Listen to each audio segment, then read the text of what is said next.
7h37 sur Sud Radio, l'heure du coup de fil du matin. Et cette affaire, cette femme de 98 ans, non-voyante, qui risque d'être expulsée de sa maison après y avoir vécu 60 ans. Une expulsion demandée par la préfecture de Charente-Maritime en raison d'impayés de loyer depuis 2017. Une demande de suspension de la mesure sera présentée à la justice la semaine prochaine par l'avocat de cette locataire, maître François Drajon, qui est avec nous. Bonjour maître. Bonjour madame. Bonjour maître, et merci d'être avec nous ce matin sur Sud Radio. Alors effectivement, la préfecture a autorisé l'intervention de la police pour expulser votre cliente à compter du 16 août prochain. Ça vous semble complètement disproportionné, démesuré comme mesure ? Bon, écoutez, moi je suis un peu anéanti par cette mesure, pas tellement par la mesure elle-même, parce que c'est pas la première fois que je suis confronté à une mesure d'expulsion, mais je suis anéanti par la violence de la décision et par cette espèce de désinvolture administrative qui me glace, parce que franchement, cette femme, elle reçoit le 6 juillet, enfin, elle reçoit pas le 6, elle reçoit daté du 6 juillet, mais vers le 10 juillet, une lettre du préfet de Charente-Maritime qui lui dit, voilà, j'ai décidé d'octroyer la force publique à une femme de 98 ans qui est aveugle. J'ai décidé d'octroyer la force publique pour procéder à votre expulsion à partir du 16 août. Bon, ok.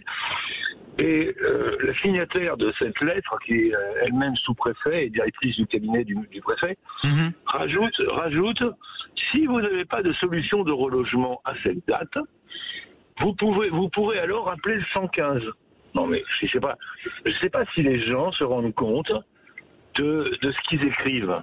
C'est ça qui est terrible dans cette société. Écrire à une femme de 98 ans. Vous avez l'impression qu'on la considère pas en tant qu'être humain et pour ce qu'elle est, voilà. Une femme de 88 ans.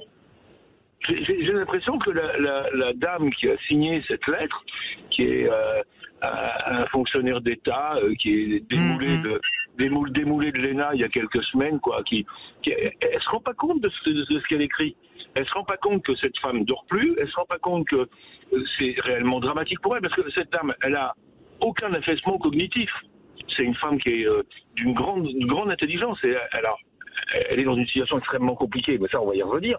Mais c'est une personne, c'est quelqu'un qui vit. Et c'est une personne d'une très grande fragilité. 98 ans, on sait tous que dans le très grand âge, il faut faire attention. Et on sait tous que dans le très grand âge et dans le handicap, changer le paradigme de vie d'une femme de cet âge-là, dans ces conditions, dans cette brutalité, ça a des conséquences, mais au sens propre du terme, qui sont possiblement létales. On sait très bien ce que ça veut dire. Mais tous les gens qui ont fait un minimum d'études en géronto ou même en humanité savent ce que ça veut dire. Eh ben non, il y a une fonctionnaire d'État qui est à rendre sous-préfet, qui écrit ça, et quand je lui téléphone pour lui dire j'ai besoin de vous parler, on me répond écrivez-lui, je lui écris, elle va vous répondre, elle répond jamais. Et quand je retéléphone, on me colle sur un disque et le show continue. Et votre cliente, elle n'a reçu aucune proposition à ce jour de relogement?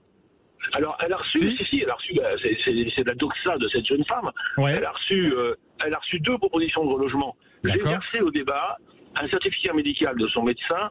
Entre nous soit dit, on est en train de prendre une mitrailleuse lourde pour démontrer rien du tout. Il suffit de regarder le dossier de cette dame pour se rendre compte que, évidemment, on ne va pas la reloger n'importe comment, et que le dossier de relogement de cette femme est un mécanisme à haute complication. Mais il faut un logement adapté. Eh ben voilà, il faut un logement adapté. Et c'est pas ce qu'on vous a proposé. Ce qu'on lui a proposé, en tout cas. On m'a proposé un T2 au 4e étage avec ascenseur dans une résidence, dans une zone qui est à 10 km de chez elle. Enfin, et on lui a proposé exactement ce qui n'est pas possible. Voilà. Mais ça, c'est pas rentré dans le logiciel de la petite dame qui sort de l'ENA. Parce que au démoulage de l'ENA, on dit un logement. Alors elle dit un logement, hop, la case est cochée, et roule Simone, on y va.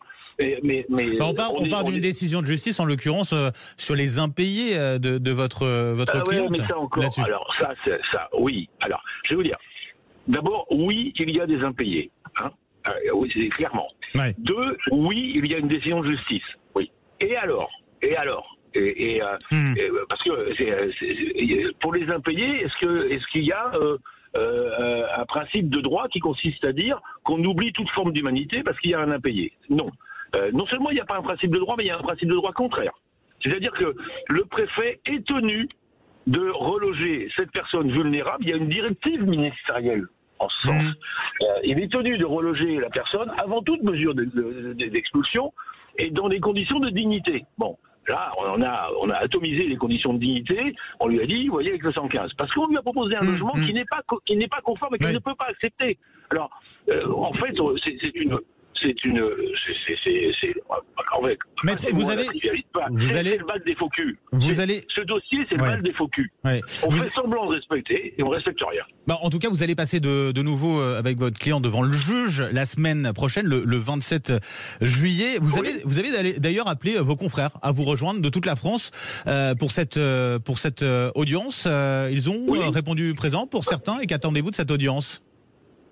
Alors, écoutez, il y a de très nombreux confrères qui ont répondu présent. Il y a de très nombreux qui sont, même pour certains et pour nombreux, bâtonniers de l'aurore en exercice, ce qui démontre bien que on est sur un sujet extrêmement sensible et qui heurte des professionnels du droit de manière fatale et évidente. Ce que je vais demander, c'est très simple. Je vais demander que la mesure d'expulsion soit suspendue pendant 3 ans, le code permet pendant 3 ans, jusqu'à ce que lui soit proposé et organisé et mis en œuvre une solution de relogement conforme à ses besoins.